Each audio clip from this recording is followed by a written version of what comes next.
Hello beautiful nursing students and all medical staff, medical या paramedical staff, उन सबके लिए आज का ये वीडियो है पोजीशनिंग। मैं पोजीशनिंग बताने वाली हूँ। फंडामेंटल में जो हम पढ़ते हैं पोजीशंस क्या क्या हैं, किस पोजीशन को हमें कब देना है, उस पोजीशन को उस नाम से क्यों बोलते हैं, उसका मतलब क्या है और कब हमें वो पोजीशन नहीं देनी है। तो सबसे पहले आती है सुपाइन। सुपाइन क्यों? क्योंकि सुपाइन में क्या है कि सीधी लेटी हुई अवस्था है, ये है ना, सीधा लेटा हुआ है ना,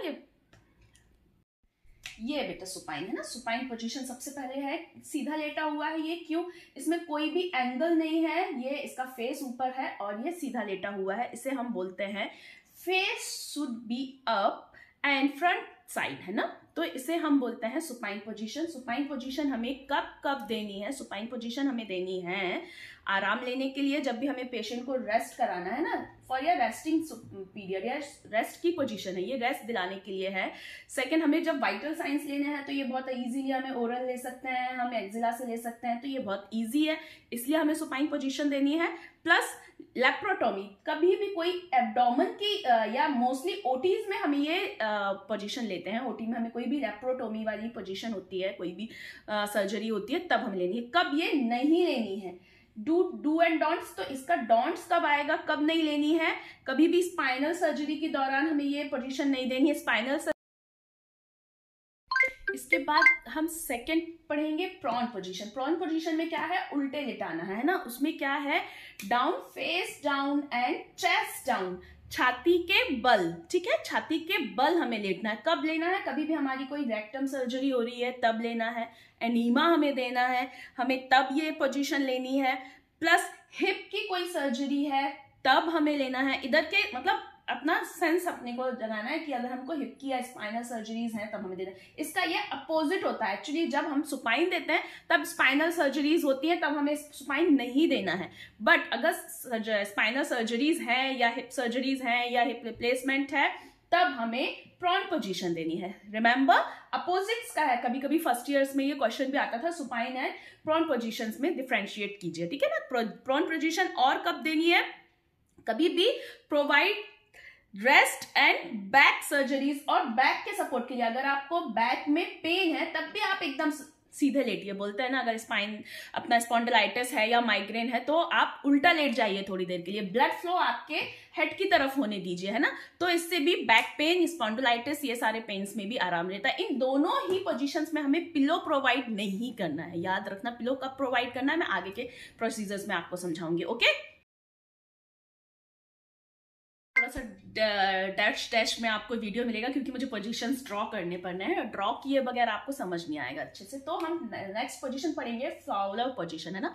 अच्छे से दिख रहा है आपको? अपोजिट ये एक्चुअली दिखेगा। फाउलर पोजीशन में हमें क्या करना है? The patient will sit it on the position it's 45 to 60 angle. कहीं कहीं पे ये 30 एंगल पे भी हम यूज करते हैं, कभी कभी हम 60 एंगल पे भी यूज करते हैं ना। 90 नहीं है ना, 90 पे नहीं हो रहा है, ये 60 एंगल पे। तो ये एंगल हमें ऐसे बनाना है, ये पोजीशन हमें देनी है। ये कब पोजीशन देनी है? फर्स्ट फॉलो पोजीशन हम कब सबसे ज्यादा देते हैं? कोविड के समय में, सांस लेने में। डिस्निया जब भी होता है, डिस्निया मतलब सांस लेने में कमी है ना, सांस नहीं ले पा रहे हैं, घर घर आवाज आ रही है, या ऑक्सीजन हम दे रहे हैं, ऑक्सीजन सप्लाई कर रहे हैं, तो सबसे पहले हमें देनी है Fowler position, okay. Fowler position क्या है? बैठी हुई अवस्था, आधी बैठी हुई अवस्था है ना। इसमें हम आधा पेशेंट को बिठाते हैं, इसको relief back pain and thighs. Thighs क्या है? अब ये सीधे थाइज आ रही है ना, ब्लड फ्लो कैसे बैक में और थाइज में अच्छे से जाएगा, तो फिर बैक फ्लो अच्छे से, ब्लड फ्लो अच्छे से जाएगा तो आपको यहाँ पे पेन रिलीफ होगा। तो फिर फर्स्ट है आपका, क्यों देते हैं? सांस लेने के लिए। जब भी आपको डिस्निया हो रहा है तब हमें ये पोजीशन देनी है। बैक पेन या थाई पेन के लिए हमको ये पोजीशन देनी है। प्लस हमें ये ड्रेनेज, कोई भी एब्डोमिनल कैविटी का ड्रेनेज है, चेस्ट ड्रेनेज हम डालते हैं ना, एब्डोमिनल ड्रेनेज हम जब इंसर्ट करते हैं, ट्यूब्स इंसर्ट करते हैं ओटी के बाद, तब हम पेशेंट को ला। सेकंड क्या है? इसके बाद कौन सी पोजीशन मैं आपको डिस्क्राइब करने वाली हूँ, वो है लिथोटॉमी position. लिथोटॉमी position, in this position patient lie down, पहले वो सीधा लेटेगा और नी अप पोजीशन है ना, नी अप एंड लाई डाउन। अब इसमें क्या है? 90 एंगल, रिमेंबर दिस 90 एंगल। इसमें हम सीधा 90 एंगल का, इसमें हम इसको यहां से, आपका ये देख रहे हो ना 90 एंगल का ये ड्रॉ हो रहा है ना, 90 एंगल का हो रहा है। क्यों? कब देते हैं ये?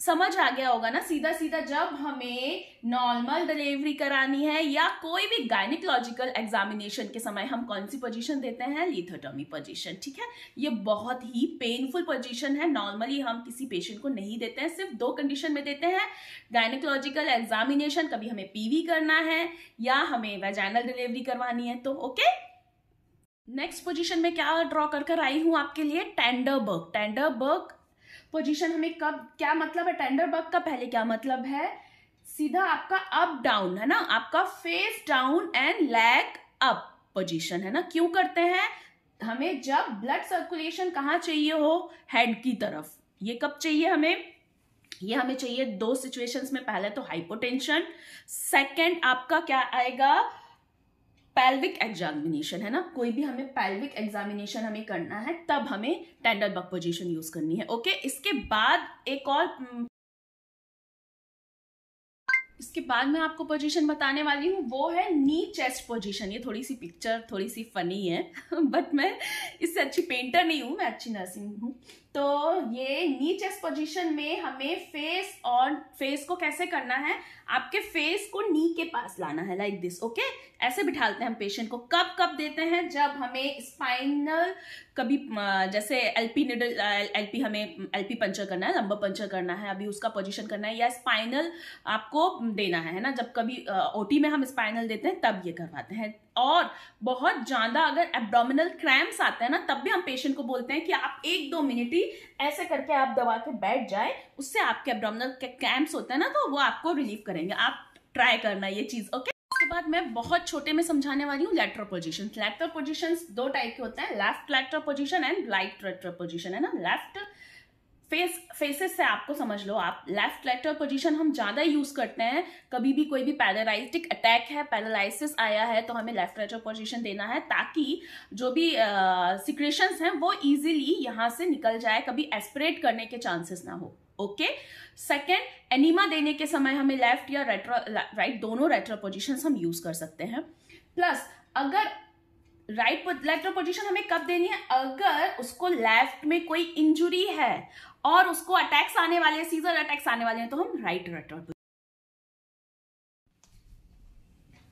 अच्छा, एक चीज और, लेटरल पोजीशन का मैंने एक चीज और आपको नहीं बताया, लेटरल पोजीशन हम कब देते हैं, आईएम इंजेक्शंस के समय। ओके, अब इसके बाद मैं कुछ पोजीशंस आपको इजीली जल्दी से बताने वाली हूँ। वर्शल पोजीशन। वर्शल पोजीशन का क्या मतलब है, कमर के नीचे तकिया, जैसे मैंने आपको गर्दन के नीचे तकिया बताया, वैसे ही जब हम कमर के नीचे तकिया लगाते हैं उसको तो हम बोलते हैं वर्शल पोजीशन। ये कब करते हैं, कमर के नीचे तकिया लगा के, लाइक अपना जो पूरा पोस्चर है ना, ये वाला इंसान है समझ लो, तो यहाँ मैंने कमर के नीचे तकिया लगा दिया, तो यू पोजीशन आ जाएगा इसका, यू। ये कब हम देते हैं, फॉर्सेप्स डिलीवरी के समय। ऐसे करने से फॉर्सेप्स डिलीवरी में हम जब वैक्यूम या फॉर्सेप्स डिलीवरी हम यूं तरह से जब हेड को लेते हैं, तो फॉर्सेप क्या होता है, फॉर्सेप का काम ऐसे होता है, फॉर्सेप ऐसे होती है, हम इसको एक को यूं डालते हैं, दूसरे को हम यूं घुमा के यूं डालते हैं, और वो ऐसे पकड़ के बेबी को यूं निकाल के लाता है। तो ये कब हम यूज करते हैं, वॉचर पोजीशन में। इसके बाद मैंने लिखा है सिटिंग पोजीशन। सिटिंग पोजीशन को सबको मालूम है, सीधे यूं बैठालना है, सामने से कोई भी फेस का, चेस्ट का एक्सरे, कोई भी एग्जामिनेशन है ना, कोई भी डॉक्टर आया, आप कभी भी बीपी ले रहे हो या आप उसकी सुन रहे हो स्टेथोस्कोप से, या टेम्परेचर ले रहे हो बिठाल के, या नोज या फेस, कोई भी जब एग्जामिनेशन किसी भी तरह का जो फर्स्ट एग्जामिनेशन हो रहा है ना, तब हम कौन सी पोजीशन लेते हैं, सिटिंग पोजीशन। ओके, लिखा दिख रहा है आपको। सेकेंड, इसके बाद मैंने लिखा है डॉर्सल पोजीशन। डॉर्सल पोजीशन में vaginal examination, rectal examination plus catheterisation. Dorsal position में क्या इस तरह का आ जाता है। इसके बाद मैं आपको बता रही थी डॉर्सल पोजीशन। डॉर्सल पोजीशन में क्या करना है, पैर को यूं रखवा देते हैं हम, यहाँ पे एक ऐसे फुट में ऐसे स्टेप देते हैं दोनों फुट्स में, और हम यूं पैर को रखवा देते हैं ना।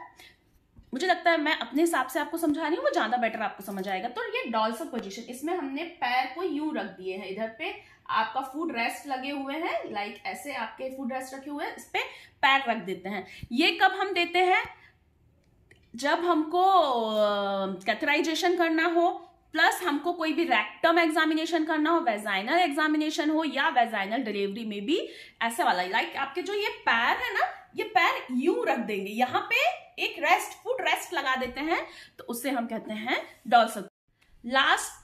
लास्ट पर नॉट द लीस्ट है सिम्स पोजीशन। सिम्स पोजीशन में हमें कब देना है, सेम रेक्टम एग्जामिनेशन एनिमल लगाने के लिए सिम्स पोजीशन भी लाइक ऐसे ही होती है, यूं उसमें लिटाते हैं ऐसे, एक पैर आपका थोड़ा सा बेंड रहेगा, दूसरा पैर उस पैर के ऊपर लेटा हुआ होगा। कुछ कुछ ये लेफ्ट लेटरल पोजीशन की तरह दिखता है, लेकिन लेफ्ट लेटरल पोजीशन में पैर आपके सीधे होते हैं। इसमें एक पैर दूसरे पैर के ऊपर 90 एंगल पे ऐसे, ये एक पैर है, इसके ऊपर एक दूसरा पैर को यूं रखेंगे तो हम उसको सिम्स पोजीशन कहते हैं। उसमें हमें एनिमल लगाने के समय या रेक्टम एग्जामिनेशन के समय हम सिम्स पोजीशन देखते हैं। ओके, हम मुझे लगता है सारे पोजीशंस आपको समझ आ गए होंगे। अगर कुछ नहीं है तो आप वीडियो को 2-3 बार देख। ओके, तो thank you for watching my video and don't forget to like share and subscribe. घर के आसपास सफाई रखिए, अपना दिल भी साफ रखिए और हंसते मुस्कुराते रहिए। Bye bye.